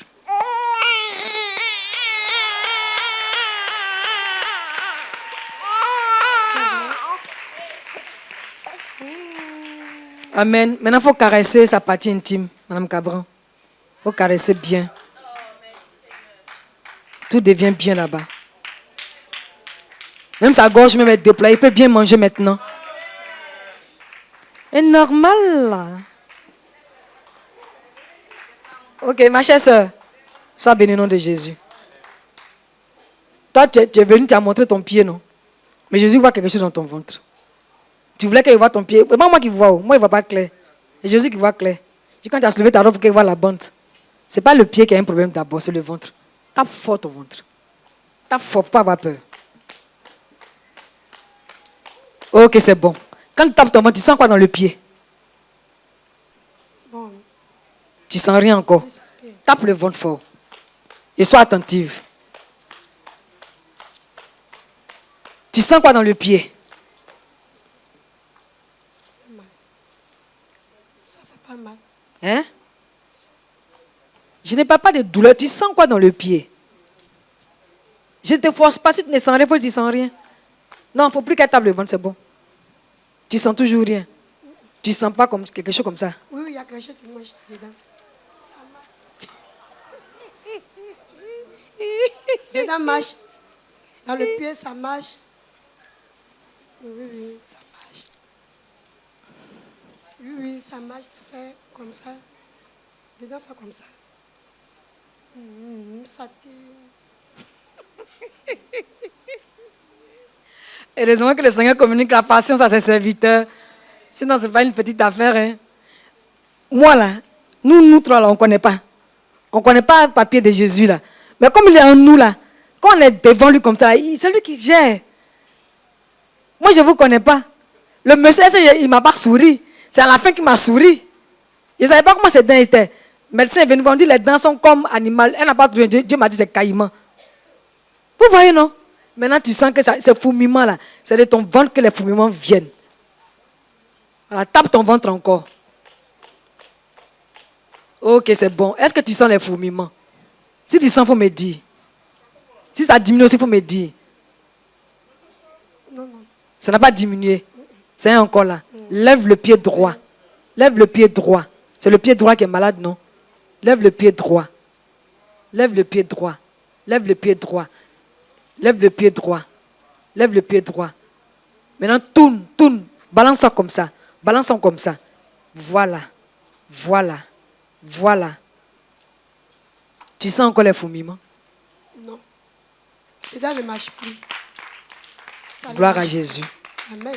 Parce que ce que Jésus a dit qu'il faut taper dans ton ventre là, lui, il a disparu. Maintenant, frotte tes deux oreilles. Frotte ça bien fort. Il ne faut plus entendre des voix mauvaises et des voix méchantes. Il ne faut plus qu'on vienne te dire que tu es comme si tu es comme ça, puis tu vas accepter. C'est fini ça. C'est fini ça. Il ne faut plus accepter le jugement des gens sur toi. Si tu fais des choses qui ne sont pas bien, tu demandes pardon à Jésus. Il ne faut pas accepter qu'on te dise que tu es comme si tu es comme ça, puis tu acceptes. C'est fini ça. Appuie bien tes oreilles au nom de Jésus. Maintenant, les lunettes, tu les portes parce que tu ne vois pas bien. Hein? Ok, frotte les yeux parce que tu vas voir tout de suite et puis bien. Frotte bien les yeux. L'autre dame, pour qu'on a pris en première position, frotte ton visage. Frotte bien tes deux mains. C'est le signe extérieur de la grâce et du bonheur. Avec tes deux mains, pas avec tes doigts, frotte avec tes mains. Tous ceux qui te rejettent, tu vas voir qu'ils vont te chercher. Ok, ouvre les yeux. Les yeux sont toujours aussi flous. Non, non. Je vois très bien. Vous voyez très bien. Oui, oui. Gloire à Jésus. Je vois très bien. Gloire à Jésus. Ça va. Maintenant, le pied là. Qu'est-ce qui s'est passé, dis donc? Bon, mon pied là, je ne comprends pas. J'étais parti dans un village, et ça a construit mon maquis là-bas. Ben, c'est un restaurant que j'ai fait. Donc c'est de là-bas, j'avais ma nourriture, j'ai dit non, je vais chauffer. Donc c'est dans le chauffer, j'ai tiré braise et bois. C'est bois, c'est pas fourneau. J'ai tiré braise et bois. Voilà. Donc quand je partais, le bois m'a touché. c'est fini. Ok, c'est ce qu'on va faire. Est-ce que la plaie est encore là? La plaie est là, mais c'est pas gros. C'est pas gros. Mais qu'est-ce qui te faisait croire que la plaie allait toujours en grandissant? Quel est le signe que tu avais? Pour toi, là, la plaie, là, tu savais que ça n'est pas fini maintenant, non? Mais qu'est-ce qui te faisait croire que ça n'est pas fini maintenant? Bon, moi j'étais là, bon, comme c'était comme ça, moi je priais mon Dieu. Je demandais pardon à mon Dieu, il n'a qu'à m'aider. Ok, enlève la robe. Il ne faut pas aller jusqu'à tes fesses comme tout à l'heure. Enlève. Appuie bien. Appuie bien. Appuie avec ta main. Appuie avec ta main. Avec ta main. Maintenant, va sur le pied lui-même. Où on met les chaussures là. Voilà. Maintenant, ce pied-là, il faut le taper du début jusqu'à la fin, jusqu'à la hanche. Tape bien. Tape bien. Tape bien. Va jusqu'à ta hanche. Non, il ne faut pas enlever la robe. Laisse la robe, voilà. Ok, c'est bon. Maintenant, lance le pied gauche. Jésus t'a guéri. Il ne faut pas penser à autre chose qu'à la guérison de Jésus. Ok, maintenant, il faut marcher. Tu vas sentir que le pied là était lourd, maintenant c'est devenu léger. Marche.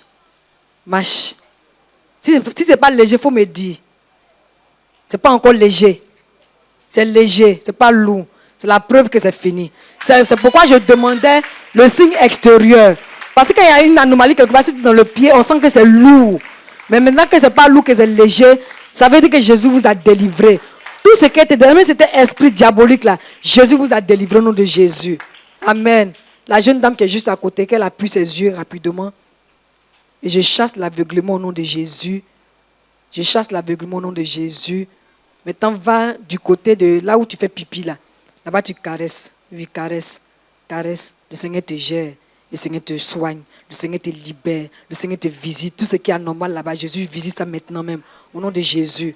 Que tu saches ou pas, Jésus te visite. Va vers tes fesses rapidement. Là-bas, tu tapes fort. Tu tapes fort.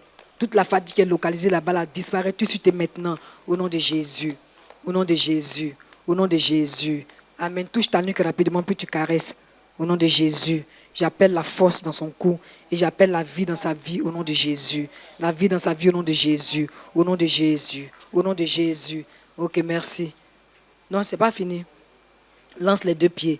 C'est pour qui l'enfant? Elle souffre souvent de verre. Pas de verre. Ok. Caresse. Elle même peut caresser son ventre. Faut l'aider. Elle peut partir. C'est fini en rose, c'est fini.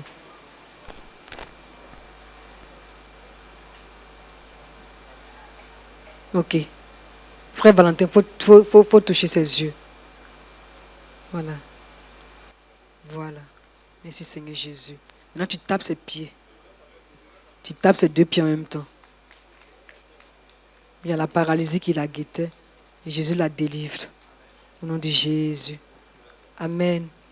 Amen. Ok, vous. Votre gauche d'abord. Faites rapidement la gauche. La gauche. Et puis faites ici. Faites ici. Faites ici. Maintenant faites votre bassin. Non, le bassin. Le bassin, faites bien. Au nom de Jésus. Au nom de Jésus. Au nom de Jésus. Lancez vos deux pieds. Maintenant, appuyez bien vos seins. Le sein droit. Il y a un problème dedans. On vous a déjà dit qu'il y a un problème dedans. Non. Mais vous savez que ce n'est pas normal, non? Est-ce que le sein droit est normal? Non, les deux ne sont pas la même chose. Est-ce que le sein droit est normal? Oui. Mais c'est lequel qui n'est pas normal? C'est lequel qui ne doit pas être normal, qui n'est pas normal? Je veux dire que ça n'est plus que ça. Et c'est quel sein je mentionnais? Ok, tape, ça sorti. Tape fort. Tape fort, ça s'est soulevé aussi. Tape fort.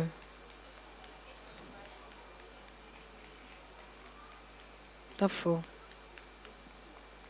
Ça a commencé à grossir. Ça a commencé à grossir. Ça s'est soulevé maintenant. Fais comme ça. Fais comme ça. Fais. Non, tu n'as pas besoin d'attraper. Fais comme ça seulement. Ok. Maintenant, c'est toi qui vas nous donner la réponse. C'est toi qui connais tes seins. Il faut nous dire quelque chose. Si c'est la même chose, mais si quelque chose a changé, il faut nous dire rapidement. Je vois vois que ça les sorti. Les deux sont la même chose. Gloire à Jésus. Ok. Ok, vous, frottez sur le front. Frottez le front. Ça, le Seigneur me montre ce qui était dans le front des docteurs tapé à l'époque quand il est venu à Evie pour la première fois. Enlève la main d'abord. Madame Cabron, tu vois, non? Le plus gros, là. Regarde-le. Regarde-le bien. Ça dit quand il va frotter son front, là, s'il ne devient pas petit, c'est que le truc est développé. Mais s'il devient petit, c'est que Jésus vient d'enlever ça maintenant. Ce n'est pas parce que quand c'est développé, il ne peut pas enlever, hein, mais il doit me conduire à faire d'autres prières. Donc, il n'a qu'à frotter son front.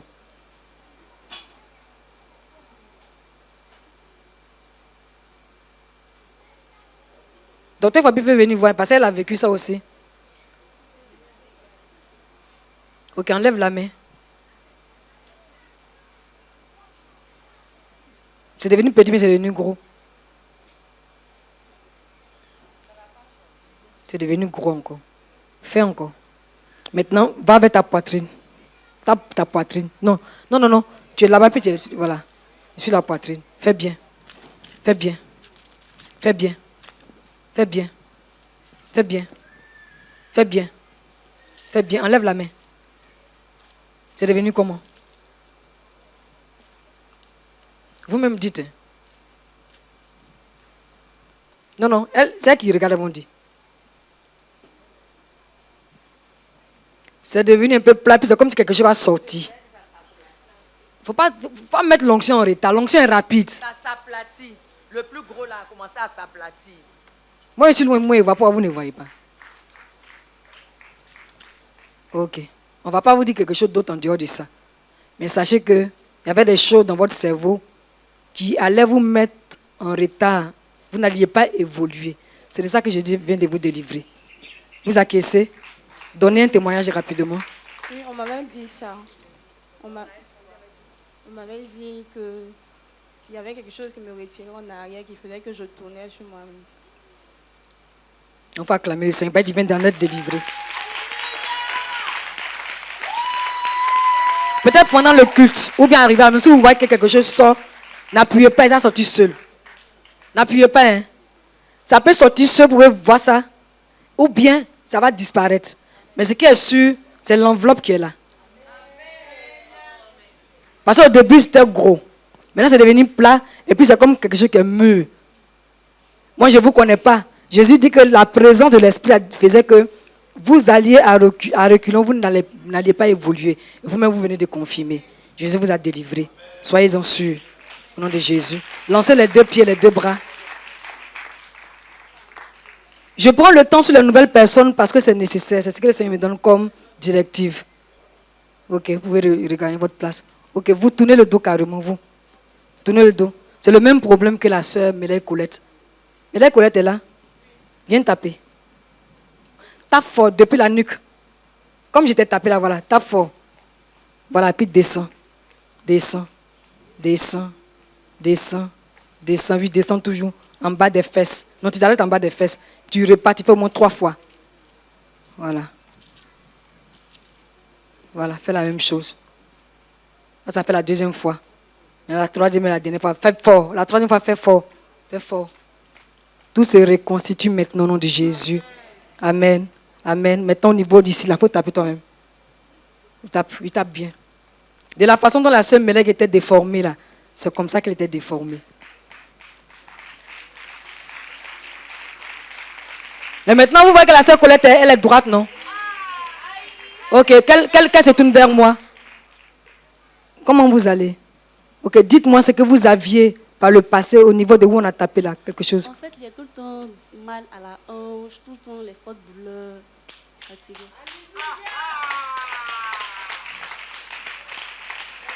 Acclamez le Seigneur vous-même. Faites ça. Faites bien. Est-ce que la hanche fait mal? Fait toujours mal? Légèrement. C'est où? Ici. Toi, il faut toucher doucement. Touche doucement. Touche doucement. Et puis fais comme tu es en train de tirer quelque chose. Comme une pointe et une aiguille en fait. Tire fort. Voilà. 1, 2 fois. 3 fois, c'est bon. Dis-moi si tu as encore mal là-bas. Je me recasse encore. Sinon, présentement, je ne ressens pas trop le douleur. Ça va ou bien il reste un peu? Je me casse encore. Je vais revenir. Ouais, je me sens mieux. Amen. Gloire à Jésus. Donc à tout à l'heure. Ok. La petite fille, elle n'a qu'à courir. C'est ça qui est sa maman?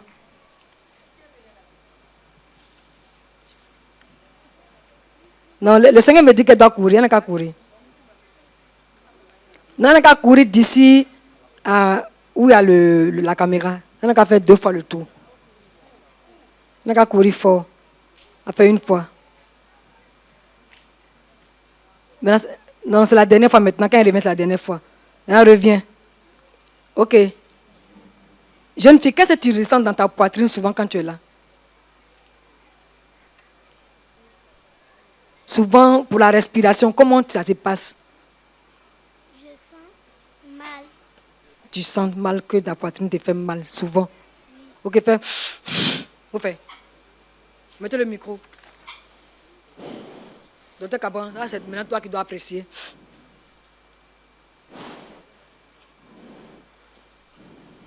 Je vois juste une petite anomalie. Docteur Cabran, il faut définir ce qui se passe comme anomalie en tant que médecin. Sa respiration descend quand elle inspire et puis elle expire. Les mouvements que ça fait, il y a une anomalie. Ok. Il faut faire encore.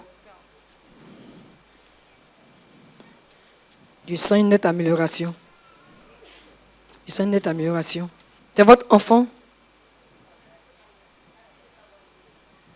Elle vous a déjà dit qu'elle a des problèmes cardiaques. Ok, docteur Cabran, il faut vérifier d'abord, puis tu caresses. Vérifie, c'est ce que tu peux nous dire en tant que médecin. Même si le Seigneur a commencé son œuvre, mais vérifie. Maintenant, après, tu caresses bien pour la restauration. La poitrine, toute la partie respiratoire. Là. Toi, tu nous dis ce qui est anormal, s'il y en a encore. Et puis après, tu caresses.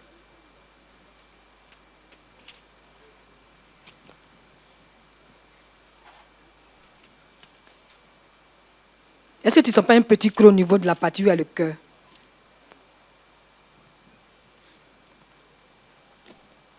À ce niveau-là.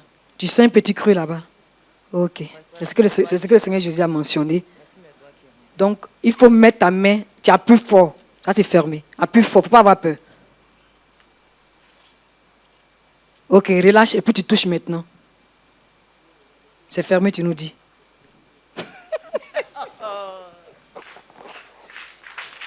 C'est là où mes 2 doigts la rentrent là. Madame Cabran, en tant que médecin, tu as la foi. Hein? Elle a dit son visage est parti. John, est-ce que c'est possible? Si c'est possible en Jésus. Ok, elle n'a qu'à courir maintenant une dernière fois, on voit.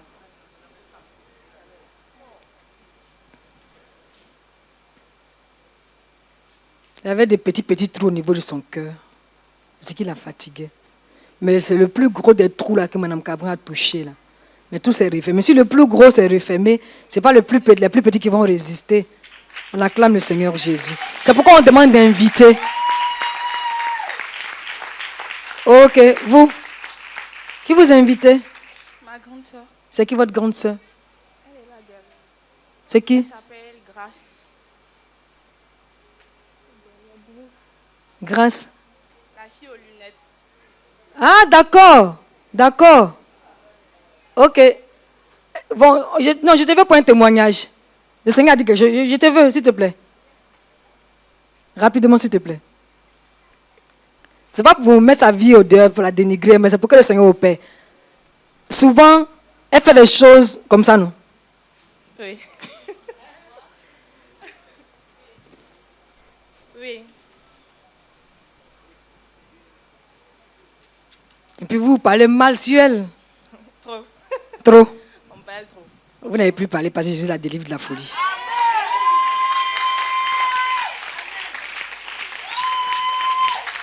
Tape ton front et ta poitrine. Parce que la folie s'en va tout de suite maintenant. Tape bien, il ne faut pas avoir peur. Au nom de Jésus. Malédiction, hérédité, les folies.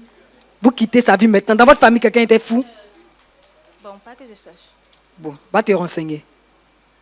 C'est une malédiction qui est devenue hérédité. Et le Seigneur mentionne que c'est la 3e génération qui encaisse ça.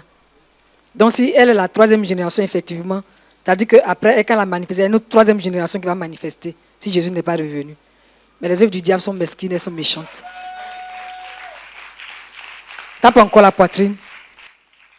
Tape bien. Maintenant, appuie ta bouche fort. Tu n'as plus parlé mal.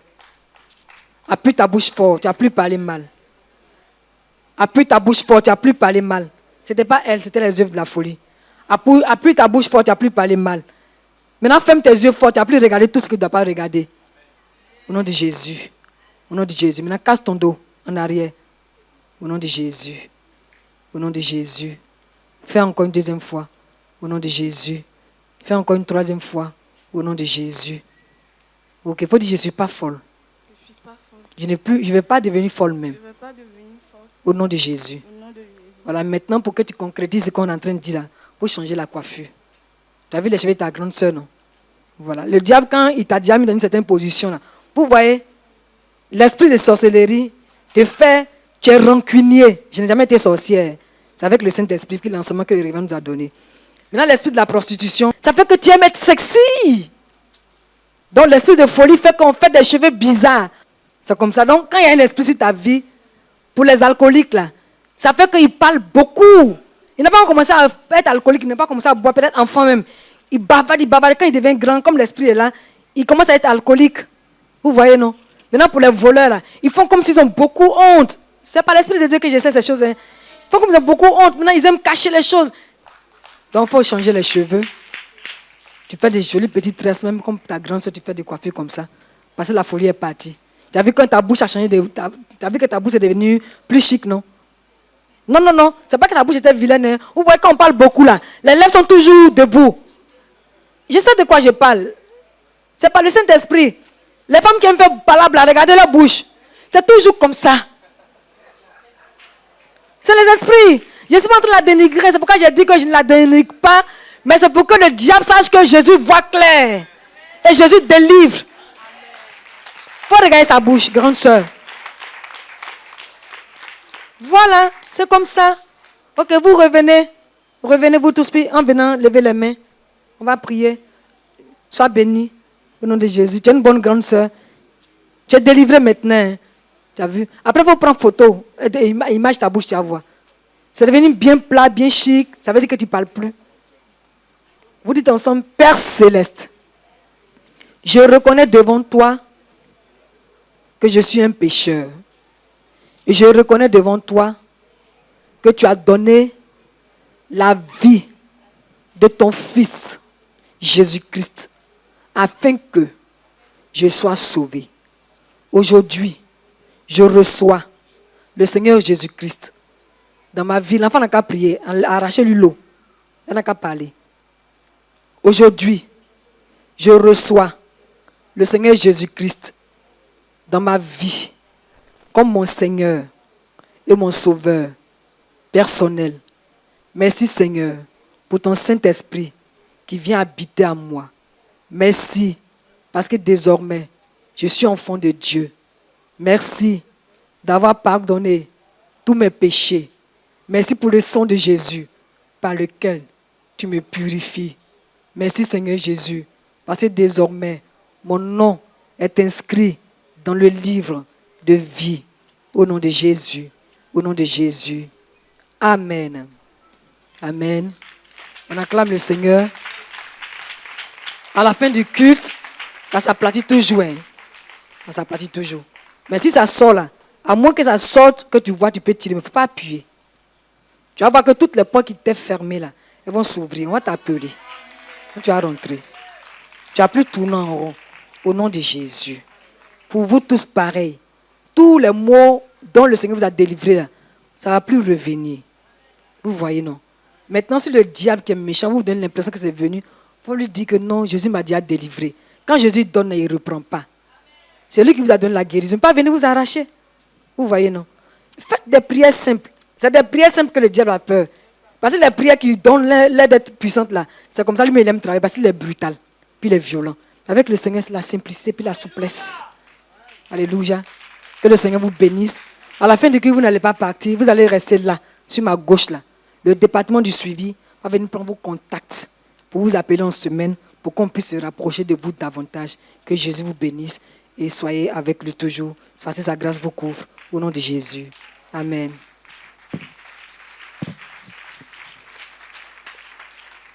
Amen. Tout le monde se tient debout. Les frères et les sœurs, dimanche, on a vraiment prié pour vous. Hein. Celui qui a un besoin, lève sa main et il mentionne la situation. Puis moi, je prie le Seigneur. C'est là qu'on va finir. C'est-à-dire que vous mentionnez vous-même personnellement le besoin. Si c'est une situation sociale, si c'est à la maison, si c'est l'argent, vous mentionnez. Et moi, je dis au Seigneur, merci pour sa délivrance. Ok, on prie le Seigneur. Je te bénis, Seigneur, parce que tu visites maintenant tes serviteurs, tes servantes, pour les différents besoins qu'ils ont. Que ce soit au travail, que ce soit à quelque niveau, que ce soit, Seigneur, tu interviens. Nous te bénissons parce que ta force anime maintenant chacun des membres de la famille Loba, à cause de ta miséricorde, à cause de tes bontés, ton amour pour eux. Nous te bénissons parce que là où les difficultés déjà commencent à se présenter, tu opères de sorte que toutes choses soient planies pour que ton nom soit glorifié, pour que ta grâce encore se manifeste au milieu de cette famille. Nous te bénissons pour toute la diaspora que tu touches, Seigneur. Ils ne sont pas présents au milieu de nous, mais toi tu es avec eux. Et quelle que soit la situation qu'ils traversent, tu agis. Parce que j'appelle sur leur vie maintenant ta visitation. Sur la vie de chacun des frères, de chacune des sœurs de la diaspora, j'appelle ta visitation. L'ouverture de portes, ta visitation. L'ouverture de portes, ta visitation au nom de Jésus. Et si chacun d'entre nous ici présent, j'appelle ta délivrance au nom de Jésus. Ta visitation au nom de Jésus. Gloire te soit rendue parce que ta parole déclare que nul ne vient dans ta présence tel qu'il est venu et repartir ainsi. Merci de nous avoir fait du bien parce que c'est pour ça que tu nous réunis. Gloire te soit rendue au nom puissant de Jésus. Amen.